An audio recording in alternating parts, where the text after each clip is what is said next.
So I only just realized that I don't think I've ever done like an online video walk around of my bike or explained any of the specs, so I think I'll do that now. As far as the front end goes, it's actually a mountain bike front end. Believe it or not, it's a D&M 8S, I believe. The benefit of the D&M front end is it does have support for dual rotors. What's funny though is they don't actually sell a second caliper mount. So the second one I actually handcrafted from aluminum. I cut it myself with a Dremel and then filed it down and then painted it myself. Yeah, we actually have a mirror caliper set up with two hoses. And it goes up to a single brake lever in the front. As far as the drivetrain goes, we've got a QS273 50H, which can typically handle about 12 to 13 kilowatts continuously. So this bike goes 140 kilometers an hour, and that's only because it's voltage limited. The battery and the controller can do more than that. It just doesn't have field weakening. So the motor's maxing its RPM. It's not power max. It could go faster, but I don't need to go faster. It is licensed. Washington State Patrol did an inspection. They gave me a VIN plate down here. I've got, I think, 10 liters of storage in each bag. This, typically I'll put a huge 3.5 kilowatt charger in. The other bag actually has batteries in it. So as far as battery capacity, we've got 7 kilowatt hours. In the frame there's about 4.5 kilowatt hours. And in the bag there is 2.5 kilowatt hours.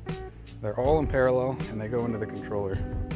The controller is a KLS 8080H, which can handle 600 peak phase amps, 240 continuously. It can wheelie, I can tell you that. We've got 40,500 kilometers on the odometer and we're still climbing. Hoping to get well over 80,000 kilometers before I would ever have to swap the battery. As far as the wheels go, they're both 19-inch rims and the tires are 19.3 1/4. Overall it comes out to about 26-inch diameter on each wheel, which is about 66 centimeters, which is a pretty standard size, I would say.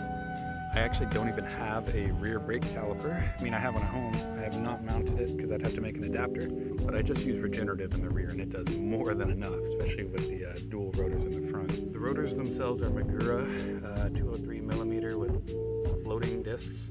I can have a passenger on this bike. It's kind of a ghetto setup. I've got passenger pegs tapped into the swing arm itself. We reinforced the swing arm and welded in a steel plate. It's an 850 pound inch coil, which is quite a bit stronger than the default, which is about 450. We needed that much more in case there was a passenger, along with all the weight on here.